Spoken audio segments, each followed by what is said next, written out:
السلام علیکم ګرانو دوستانو. نن به زه تاسو ته یو ډېر د خوشحالۍ خبر درکړم چې د افغانستان زمریانو په نړیوال جام کپ کې سریلانکا ته یو ډېره مهمه لوبه کې ماتې ورکړې ده او دغه سره یې سیمې فاینل ته هم کوالیفای کړې ده.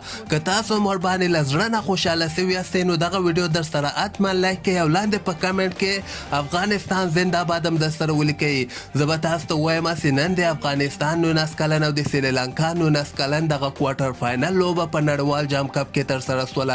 حالان کې دغه لوبې ته که موږ راسو د افغانستان بیټسمنانو بیخي ښه بیټنګ تر سره نه کړ. د افغانستان بیټسمنانو چې کله بیټنګ ختم کړ صرف 115 رنز ټارګټ سریلانکا ته ورکړی و. موږ او تاسو دغسې فکر وکړو چې د افغانستان له لاس نه دغه لوبه ووتله، یعنې سریلانکا به ډېر په اسانۍ سره دغه ټارګټ پوره کړي، خو هغسې ونه سول. د افغانستان بالرانو یو زبردسته بالنګ نندارې ته وړاندې کړی ده. که موږ د افغانستان بیټسمنانو ته راسو په دغه کې ننګیاری خروتي 13 رنزه کړي دي، الا نور 15 رنزه کړي دي او عبدالهادي مهم رنزونه 13 رنزه کړي دي او دغې نه علاوه نور احمد بیا ډېر زیات مهم رنزونه کړي دي چې 13 رنزه نور احمد کړي چې پکې 4 غټې شپږیزې وهلي دي. د نور احمد په زړه پورې بیټنګ په وجه باندې افغانستان 115 رنزه ټارګټ سریلانکا ته ورکړی و، که نه افغانستان 100 رنزه هم په دغه لوبه کې نه سول کولی. خو بل طرف ته که موږ د افغانستان بالرانو ته راسو دغه ټولو بالرانو یو زبردسته بالنګ نندارې ته وړاندې کړی ده.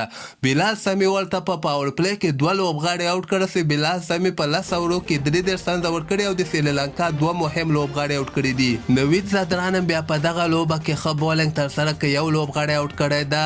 نور احمد بیا 10 اوورو کې 6 رنزه ورکړي، یو لوبغاړی نور احمد هم آوټ کړی او اظهار الحق نوید او ننګیاری خروټ هم یو لوبغاړی آوټ کړی ده. نو دغه مهمه لوبه ول د افغانستان ځوان لوبغاړو وګټله او دغې سره افغانستان سیمې فاینل ته هم کوالیفای وکړله.